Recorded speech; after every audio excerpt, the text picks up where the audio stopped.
الحمد لله رب العالمين الصلاة والسلام على خاتم النبيين وعلى آله وصحبه أجمعين أما بعد فأعوذ بالله من الشيطان الرجيم بسم الله الرحمن الرحيم قال الله تعالى في سورة هود وأخذ الذين ظلموا الصيحة فأصبحوا في ديارهم جاثمين۔ ترجمہ: اور جن لوگوں نے ظلم کیا تھا ان کو چنگھاڑ کی صورت میں عذاب نے آ پکڑا تو وہ اپنے گھروں میں اوندھے پڑے رہ گئے۔ اگلی آیت میں ارشاد ہوا كَأَن لَّمْ يَغْنَوْا فِيهَا أَلَا إِنَّ ثَمُودَ كَفَرُوا رَبَّهُمْ أَلَا بُعْدًا لِثَمُودَ۔ ترجمہ: گویا کبھی ان میں بسے ہی نہ تھے۔ سن رکھو، سمود نے اپنے پروردگار سے کفر کیا، اور سن رکھو سمود پر پھٹکار ہے۔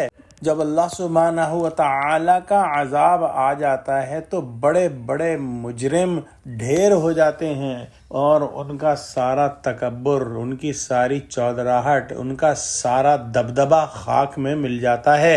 اور یہی حال سمود کی قوم کا ہوا، جنہوں نے اللہ کے پیغام کو جھٹلایا، اللہ کے نبی کو جھٹلایا، تو ان کو ایک چنگھاڑ کے عذاب نے آ پکڑا، اور وہ ایک ایسا عذاب تھا کہ وہ اپنے گھروں میں اوندھے پڑے رہ گئے، اور سب جو ہے بے نام و نشان ہو گئے۔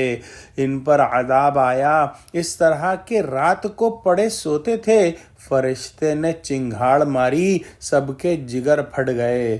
بعض آیات میں رجفہ کا لفظ آیا ہے، یعنی زلزلہ یا کپکپی سے ہلاک ہوئے۔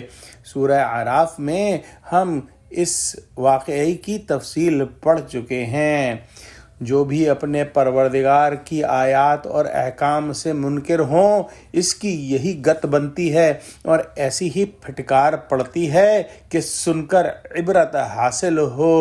جو رسول اللہ سبحانہ و تعالی نے بھیجے اور ان کی قوموں نے اپنے رسولوں کو جھٹلایا، وہ سب کی سب نسیہ منسیہ کر دی گئیں اور مکمل طور پر تباہ و برباد کر دی گئیں۔ دعا کرتے ہیں کہ اللہ سبحانہ و تعالی ہم کو قرآن کا فہم عطا فرما، ہم کو سچوں سے جوڑے اور ہم کو صراط مستقیم پر قائم فرما دے، آمین۔ وآخر دعوانا الحمد للہ رب العالمین۔ السلام علیکم ورحمۃ اللہ وبرکاتہ۔